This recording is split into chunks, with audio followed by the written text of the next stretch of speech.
प्यारे बच्चों, कैसे हैं आप सब। Welcome to logistic chemistry. तो बच्चा, हमने force and laws of motion chapter start किया हुआ था, जिसमें मैंने आपको फर्स्ट लॉ क्या होता है वो बता दिया था, इनर्शिया क्या होता है वो बताया था कि जो फर्स्ट लॉ है उसको हम लॉ ऑफ इनर्शिया भी कहते हैं कि अगर कोई बॉडी रेस्ट में है तो वो रेस्ट में ही रहेगी, अगर कोई बॉडी मूव कर रही है तो वो मूव ही करती रहेगी जब तक उस पर कोई एक्सटर्नल फोर्स नहीं लगता। ठीक है, तो अब आगे मैंने आपको कहा था कि नेक्स्ट लेक्चर में हम उसकी एप्लीकेशंस देखेंगे कि न्यूटन्स फर्स्ट लॉ की एप्लीकेशंस क्या हैं। Firstly I would like to thanks to all of you कि आप लोगों ने मुझे टीचर्स डे पे इतनी सारी विशेस सेंड की व्हाट्सएप के थ्रू, फेसबुक के थ्रू। तो thank you really, it means a lot for me. Thanks everyone. तो ऐसे ही मुझे अपना प्यार देते रहिए, मेरी वीडियोस को लाइक करते रहिए, मेरी वीडियोस को देखते रहिए, अपनी प्रॉब्लम्स कमेंट सेक्शन में ज़रूर शेयर कीजिएगा। ठीक है, तो चलो let's move to the topic. हम अपने टॉपिक की तरफ चलते हैं। Application of Newton's first law, या फिर हम न्यूटन्स फर्स्ट लॉ को कहाँ कहाँ ऑब्जर्व कर सकते हैं। तो let's write one first application. तो पहली एप्लीकेशन क्या है बच्चा? फर्स्ट एप्लीकेशन है कि व्हेन पहले मैं लिखती हूं फिर मैं आपको समझाऊंगी। When a hanging carpet, when a hanging carpet is beaten, when a hanging carpet is bitten with stick,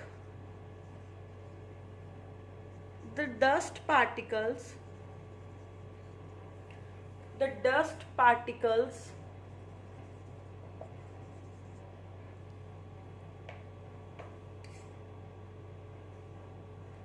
start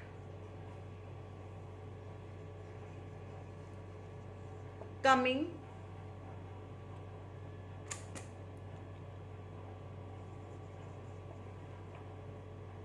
out of it। देखो फर्स्ट एप्लीकेशन क्या है बच्चा? व्हेन अ हैंगिंग कारपेट, मेरे पास कोई कारपेट है जिसको मैं स्टिक के साथ बीट कर रही हूँ, उसको मार रही हूँ, तो उसमें से जो डस्ट पार्टिकल्स हैं वो बाहर आने लगते हैं। That is the application of first Newton's first law. हम ये ऑब्जर्व करते हैं अपनी नॉर्मल लाइफ में, अपनी डेली लाइफ में। इवन आप करके देख सकते हो अपने घर में हमारे कारपेट सबके पास होता है। उस कारपेट को डंडे से बीट करो तो आप क्या देखोगे, जो उसमें से डस्ट पार्टिकल्स हैं वो बाहर आते हैं, है ना।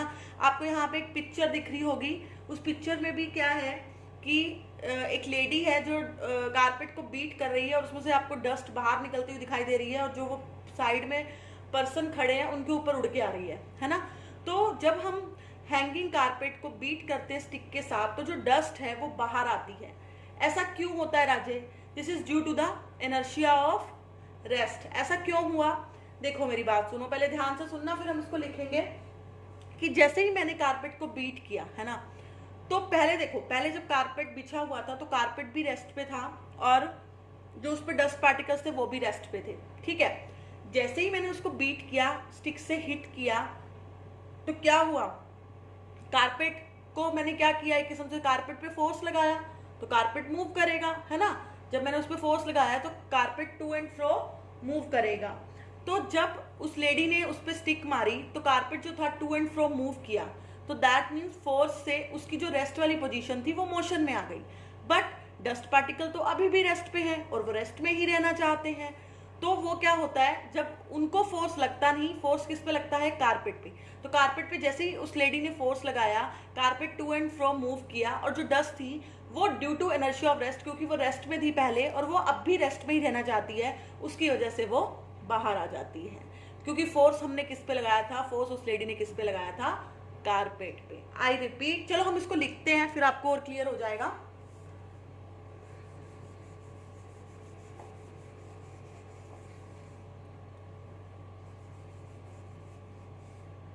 Let's write the reason behind this.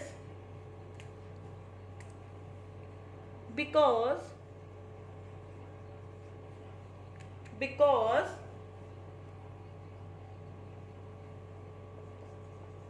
The stick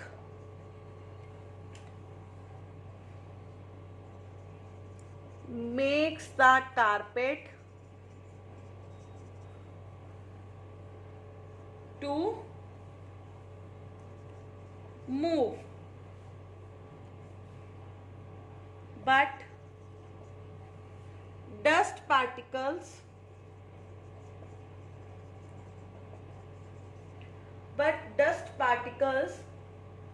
tend to remain at rest। क्या मतलब है इसका? क्योंकि जब कारपेट पे स्टिक लगी तो कारपेट तो मूव किया, लेकिन जो डस्ट पार्टिकल्स हैं वो अभी भी रेस्ट पे रहना चाहते हैं। किसकी वजह से? Due to inertia. क्यों? इनर्शिया क्या था कि अगर कोई चीज रेस्ट पे तो वो रेस्ट पे रहना चाहेगी, अगर कोई चीज मूव करे तो मूव करती रहेगी जब तक उस पर कोई एक्सटर्नल फोर्स नहीं लगता।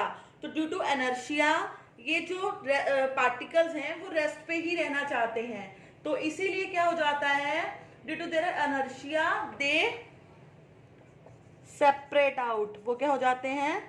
सेपरेट आउट हो जाते हैं कारपेट से। क्लियर है? समझ आया रीजन?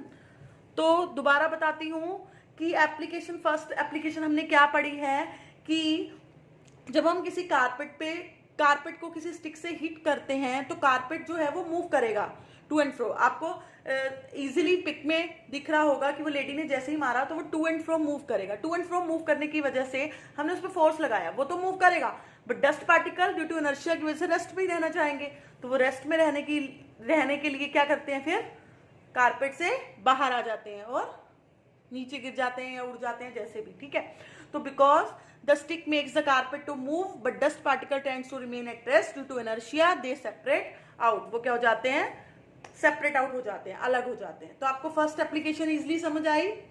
चलो let's move on second application. Second application देखो क्या है, When a tree is shaken vigorously, अगर हम किसी ट्री को पकड़ के हिलाते हैं, किसी टहनी को पकड़ के हिलाते हैं तो उसके जो फ्रूट्स हैं वो नीचे गिर जाते हैं। ऐसा क्यों होता है? तो मुझे पता है कि मेरे आंसर करने से पहले आपके माइंड में आंसर आ गया होगा, क्योंकि हम अब इसको बहुत डिटेल में पढ़ चुके हैं और हमने पहली एप्लीकेशन भी देखी है, तो अब आपको क्लियर होगा कि क्या है इसका रीज़न। तो जब हम किसी ट्री को शेक करते हैं तो उसके फ्रूट्स क्यों गिरते हैं बेटा? क्योंकि मैंने क्या किया, ट्री को शेक किया। ट्री को शेक करने की वजह से मतलब दैट मीन्स मैंने ट्री पे क्या लगाया, फोर्स लगाया। तो ट्री जो है वो मूव करेगा to and fro slightly, but जो उसके फ्रूट्स हैं वो रेस्ट पे पहले थे और वो अब भी रेस्ट पे रहना चाहते हैं, तो ड्यू टू इनर्शिया वो क्या हो जाते हैं, फिर ट्री से डिटैच हो जाते हैं। क्लियर है? जब हम किसी ट्री को शेक करते हैं तो उसके फ्रूट्स जो है वो नीचे गिर जाते हैं। क्यों गिर जाते हैं उसके फ्रूट्स नीचे? क्योंकि हमने ट्री पे फोर्स लगाया है। तो ऑफ कोर्स ट्री की पोजीशन तो ट्री की स्टेट तो चेंज होगी, rest to motion, but what about fruits? Fruits पहले भी रेस्ट पे थे और वो अब भी रेस्ट पे रहना चाहते हैं, इसलिए वो क्या हो जाते हैं, फिर ट्री से डिटैच हो जाते हैं। क्लियर है? चलो लेट्स राइट इट्स रीजन। देखो इसका रीजन क्या है, मैं लिख दिया है मैंने। This is due to the fact when tree is shaken it moves to and fro slightly. जब मैं ट्री को शेक करती हूँ तो वो मूव करता है स्लाइटली टू एंड फ्रो। क्यों? क्योंकि मैंने उस पर फोर्स लगाया। उसकी तो जो स्टेट है वो चेंज होनी है, that is rest to motion, but fruits पहले भी रेस्ट पे थे और अब भी रेस्ट पे रहना चाहते हैं ड्यू टू इनर्शिया, तो वो क्या हो जाते हैं, उस ट्री से अलग हो जाते हैं। क्लियर है बेटा रीजन? आपको पिक भी दिख रही होगी, एक पेड़ है, एक ट्री है, उसके जो फ्रूट्स हैं वो नीचे गिर रहे हैं। This is due to just that when we shake this tree it moves to and fro slightly but fruits tends to remain at rest due to inertia, इसलिए वो क्या हो जाते हैं, उस ट्री से अलग। क्लियर है second application? So let's move on third application. Third इसकी एप्लीकेशन देखो, when a running car stop suddenly passenger are jerk forward. क्या मतलब है इसका? ये हम अपनी डेली लाइफ में ऑब्जर्व करते हैं ये चीज। मान लो कि मैं एक कार में बैठी हूँ, कार चल रही है, ठीक है, तो जब एकदम से स्पीड ब्रेकर आता है या कोई आगे से कोई ऑब्जेक्ट आ गया, कोई कार आ गई, कोई साइकिल आ गई, व्हाटएवर कुछ भी आ गया, तो हम एकदम से जब ब्रेक लगाते हैं तो हम आगे की तरफ गिरते हैं। ऐसा क्यों होता है? कभी सोचा किसी ने? सबको पता होगी ये चीज कि जब हम रनिंग कार, जो हमारी कार चल रही है और एकदम से जब जो ड्राइवर है वो ब्रेक लगाता है ड्यू टू सम रीजन की स्पीड ब्रेकर आया वट एवर कुछ भी, तो जो पैसेंजर्स है वो हमेशा आगे की तरफ, हमें जो हमेशा आगे की तरफ झटका लगता है, क्यों लगता है वो आगे की तरफ? इवन आपने ये भी ऑब्जर्व किया होगा, जब मान लो कार खड़ी है, कोई बस खड़ी होती है, तो हम लोग भी बैठे हैं बस के अंदर, हम भी आराम से अपना चिल कर रहे हैं, और एकदम से जो ड्राइवर है वो बस को स्टार्ट कर देता है, तो हम पीछे की तरफ गिरते हैं। ऐसा क्यों होता है? पता हमें सब कुछ है, सब पता है हमें, बट हमने कभी इस चीज का रीजन जानने की कोशिश ही नहीं की। तो चलो आज हम रीजन जानते हैं। When Mahak ma'am is there, then no fear. Let it be. It's a joke apart. When a running car stops suddenly, जब एक कार चल रही है और एकदम से रुकती है, ब्रेक लगती है, तो पैसेंजर्स आगे की तरफ गिरते हैं, क्यों? तो बेटा that is also due to inertia. अब तुम कहोगे मैम इनर्शिया पढ़ रहे हैं तो इनर्शिया इसका रीजन होगा ना, ठीक है वो बात अलग है, बट हमें पता होना चाहिए कि ये किसकी वजह से हो रहा है, इनर्शिया की वजह से। क्यों होता है? क्योंकि देखो कार चल रही है तो हमारी बॉडी भी मूव कर रही है, हमें मूव करने की आदत पड़ गई है, हम मूव कर रहे हैं, बट एकदम से जब कार रुकती है, मतलब कार पे कुछ ना कुछ फोर्स लगा, दैट्स इट, मतलब ब्रेक लगी या आगे से कुछ भी व्हीकल आया तो ड्राइवर ने ब्रेक लगाई, तो कार पे तो फोर्स लगा, ठीक है, कार की तो स्टेट चेंज हो गई, that is moving to rest. But what about us? हम तो मूव कर रहे हैं, तो हमें तो मूव ही करना है ड्यू टू इनर्शिया, जब तक हम पे कोई फोर्स नहीं लगेगा। तो हम उस कंडीशन में रेस्ट पे आने के लिए हमें क्या लगता है, एकदम से झटका लगता है, हमें जर्क फील होता है। क्यों? क्योंकि हमारी बॉडी मूव कर रही है और ड्यू टू इनर्शिया हम मूव ही करते रहना चाहते हैं जब तक हम पे कोई एक्सटर्नल फोर्स नहीं लगेगा। तो दैट्स वाई वो हमें किसकी फॉर्म में फील होता है, जर्क की फॉर्म में, और वो हमेशा हम फॉरवर्ड डायरेक्शन में आगे की तरफ जाते हैं, ठीक है। तभी तो बोलते हैं कि सीट बेल्ट हमेशा लगानी चाहिए। क्यों? सीट बेल्ट अगर हमारी लगी होगी तो हमें झटका लगेगा भी, तो सीट बेल्ट हमें बचा लेगी, बट अगर सीट बेल्ट नहीं होगी तो क्या होगा, हम डैशबोर्ड पे जाके लगेंगे, है ना। अगर ड्राइवर है तो उसका स्टीयरिंग पे सिर लगेगा, कुछ भी एक्सीडेंट हो सकता है ना। तो दैट्स वाई बोलते हैं कि जो सीट बेल्ट है वो जरूर लगाओ। आगे से आप भी ध्यान रखना, अगर आप मम्मी पापा के साथ कहीं जाते हो, अगर कोई सीट बेल्ट नहीं लगाता है तो उसे टोको कि प्लीज सीट बेल्ट लगाओ, ठीक है। कि अगर एकदम से ब्रेक लगी या कुछ हुआ तो एक्सीडेंट होने का डर है, हमें लगने का डर है, हमें इंजरीज हो सकती हैं, तो सीट बेल्ट हमेशा लगाओ। क्लियर है? चलो इसका रीजन लिख लेते हैं। Let's see again the reason behind this. Because due to inertia, the passenger stands to remain in their state of motion. कि जो पैसेंजर्स हैं वो मोशन में ही रहना चाहते हैं, even though car has come to rest, car चाहे rest पे आ गई है लेकिन पैसेंजर्स जो हैं वो मोशन में ही रहना चाहते हैं। दैट्स वाई उनको क्या फील होता है, जर्क। तो इसी वजह से क्या होता है, seat belts are provided in a car so that if a fast running car stop suddenly due to some emergency then passengers are not throw forward. इसीलिए पैसेंजर्स फॉरवर्ड की तरफ उनको जर्क ना लगे, दैट्स वाई कार्स में क्या होती हैं, सीट बेल्ट्स होती हैं। तो ये क्वेश्चन भी आ सकता है that why the seat belts are provided in a car. तो आपको क्या लिखना है, if a fast running car stop suddenly due to some emergency then the passengers are not thrown forward, that's why the seat belts are provided, ताकि हम injury से बच सकें। क्लियर है आपको ये चीज? होप आपको ये चीज अच्छे से क्लियर होगी। तो अब आपको न्यूटन्स की मैंने आपको ये 3-4 एप्लीकेशंस बताई हैं। अब ये एक लास्ट जो ऑब्जर्व हमने किया था, मैंने आपको पहले भी बताया था कि जब एकदम से कार रुकी होती है और जब वो चलती है, एक बार वो रेस्ट पे है, देन वो जब चलती है तो हमें पीछे की तरफ झटका लगता है। वो क्यों लगता है? It's also due to the inertia, but वहां पे कौन सा इनर्शिया होगा, इनर्शिया ऑफ रेस्ट, क्योंकि हम रेस्ट पे हैं, हमारी बॉडी मूव नहीं करना चाहती, बट एकदम से जब कार चलती है तो हमें इसी वजह से हमें क्या लगता है, पीछे की तरफ झटका लगता है। तो अब आप ये क्वेश्चन भी कर लोगे। तो बच्चा ये हमारी क्या हो गई है, एप्लीकेशंस हो गई है न्यूटन्स फर्स्ट लॉ की। तो आई रिपीट, न्यूटन्स लॉ क्या था, व्हेन कोई भी ऑब्जेक्ट अगर मूव कर रहा है, when any object is in motion then it stands to be in motion. अगर वो रेस्ट पे है तो वो रेस्ट पे ही रहना चाहेगा जब तक हम उस पर कोई एक्सटर्नल फोर्स नहीं लगा देते। ये था, इसको हम क्या कहते हैं, और इस बॉडी ऑब्जेक्ट की इस प्रॉपर्टी को हम क्या कहते हैं, इनर्शिया। ठीक है, तो इसीलिए न्यूटन्स फर्स्ट लॉ को हम लॉ ऑफ इनर्शिया भी कहते हैं। उसके बाद आज मैंने आपको ऑब्जर्वेशंस बताई हैं न्यूटन्स लॉ की, हम कहाँ कहाँ न्यूटन्स फर्स्ट लॉ को ऑब्जर्व करते हैं, कहाँ कहाँ हम इनर्शिया को फील करते हैं। तो फर्स्ट हमने पढ़ा था कि जब कोई कारपेट है उसको मैं बीट करती हूँ स्टिक के साथ, तो उसकी जो डस्ट है वो बाहर आ जाती है। ऐसा क्यों होता है, क्योंकि कारपेट को जब मैंने बीट किया तो उसकी स्टेट चेंज हो गई, वो रेस्ट से मोशन में आया, बट डस्ट पहले भी रेस्ट पे थी और अब भी रेस्ट पे रहना चाहती हैं, दैट्स वाई वो कारपेट से बाहर आ जाती हैं। क्लियर है।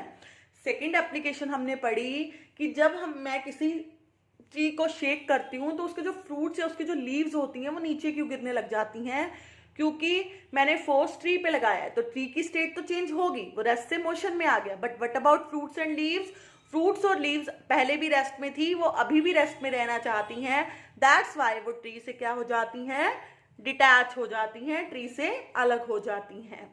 तो थर्ड मैंने एप्लीकेशन आपको बताई जो हमने अभी अभी रिसेंट पढ़ी है कि हम जब हम अगर कार में बैठे हैं और कार चल रही है, तो अगर ड्राइवर एकदम से ब्रेक लगाता है तो हमें आगे की तरफ झटका क्यों लगता है, that is also due to inertia, because of inertia. Inertia की वजह से हमें लगता है, क्यों, क्योंकि due to inertia the passengers tend to remain in their state of motion, but चाहे कार स्टॉप हो गई है, कार रेस्ट पे आ गई है, लेकिन जो पैसेंजर है वो मोशन में ही रहना चाहते हैं, इसीलिए उनको आगे की तरफ झटका लगता है। और जब कार रुकी होती है और एकदम से चलती है तो हमें पीछे की तरफ झटका लगता है, क्यों, that is also due to inertia. क्यों, क्योंकि हमारी बॉडी पहले रेस्ट में थी, हम रेस्ट में ही रहना चाहते हैं, बट एकदम से जब वो कार जो है वो स्टार्ट होती है तो हम पीछे की तरफ गिरते हैं। क्लियर है बच्चा। तो ये हमने की है एप्लीकेशंस किसकी, न्यूटन्स फर्स्ट लॉ की। तो होप आपको क्लियर होगी। नेक्स्ट लेक्चर में हम मोमेंटम करेंगे कि मोमेंटम क्या होता है, न्यूटन सेकंड लॉ क्या है, तो ये हम नेक्स्ट लेक्चर में पढ़ेंगे। तब तक बेटा आई रिपीट, अपने कंसेप्ट जो हैं, अपने जो अब हमने जितना अभी तक इस चैप्टर में कर लिया है ना, तो उसको प्लीज 2 लेक्चर में पहले अपडेट कर चुकी हूँ, प्लीज उनको पहले देखिए, देन थर्ड पे आइए। ठीक है। और उन लेक्चर्स में अगर आपको कोई प्रॉब्लम लगती है तो आप कमेंट बॉक्स में शेयर कीजिए, मैं उसको पक्का मैं आपको इवन की टॉपिक्स भी रिपीट कर दूंगी, मुझे कोई प्रॉब्लम नहीं है, बट आप अपनी प्रॉब्लम्स को शेयर कीजिए। और डिस्क्रिप्शन बॉक्स में मेरे पहले 2 लेक्चर्स का लिंक डला हुआ है, तो प्लीज पहले वो देखिएगा, देन थर्ड पे आइएगा। ये नहीं है कि पहले हमने देखे नहीं और थर्ड पे आ रहे हो और बाद में बोल रहे हो कि मैम का कुछ पता नहीं चला। हाँ, ये मेरी गारंटी, अगर आपने मेरे पहले 2 लेक्चर देखे हैं तो आपको ये थर्ड लेक्चर तो बिल्कुल अच्छे से समझ आने वाला है। एंड अब आपके सितंबर टेस्ट आने वाले होंगे, तो please be prepare for that, उसके लिए अच्छे से प्रिपेयर कीजिए। मोस्टली मेरा जो हाफ ईयरली सिलेबस है वो मैं यूट्यूब पे भी कवर कर चुकी हूँ, तो आप वहाँ से मेरे सारे चैप्टर्स जो आपके आने वाले हैं वो देख सकते हैं, अपने फ्रेंड्स के साथ शेयर कर सकते हैं ताकि वो भी इसका बेनिफिट ले सकें। ठीक है। और बेटा मैं बार बार बोलती हूँ, please press notification bell, notification bell को प्रेस जरूर करिएगा। जिसने मेरे चैनल को सब्सक्राइब किया हुआ है बट नोटिफिकेशन बेल प्रेस नहीं की हुई, तो प्लीज़ उसे प्रेस करो, क्योंकि वो अगर प्रेस करोगे तो आपको जैसे ही मैं लेक्चर अपडेट करूंगी आपके पास नोटिफिकेशन आ जाएगी कि मेरा लेक्चर अपडेट हो गया है। बट विदाउट दैट आपको नोटिफिकेशन नहीं मिलेगी और आपको पता ही नहीं चलेगा कि मैम ने लेक्चर अपडेट किया है या नहीं किया। तो please press notification bell also. और प्लीज़ वीडियो को देखने के बाद कमेंट जरूर कीजिए कि आपको वीडियो लगी कैसे। ठीक है। अगर वीडियो अच्छी लगी तो प्लीज़ कमेंट ज़रूर कीजिएगा। हाँ, अगर बुरी लगी तो भी कमेंट कीजिएगा, नो प्रॉब्लम, कोई बात नहीं। ठीक है। और आप मुझे अपने एडवाइस भी दे सकते हैं कि मैं अपने लेक्चर को और कैसे बेटर बना सकती हूँ, कि आपको अगर मुझे लगता है आपको कि अगर मेरे लेक्चर में कुछ थोड़ी बहुत प्रॉब्लम आ रही है, आपको विजिबिलिटी नहीं है, कुछ भी साउंड की वटएवर, तो आप प्लीज़ शेयर ज़रूर कीजिएगा, मैं उस पर भी काम ज़रूर करूँगी। ठीक है। थैंक यू सो मच मेरी वीडियो को देखने के लिए। नेक्स्ट वीडियो में जल्दी ही मिलेंगे। Thank you, thanks once again.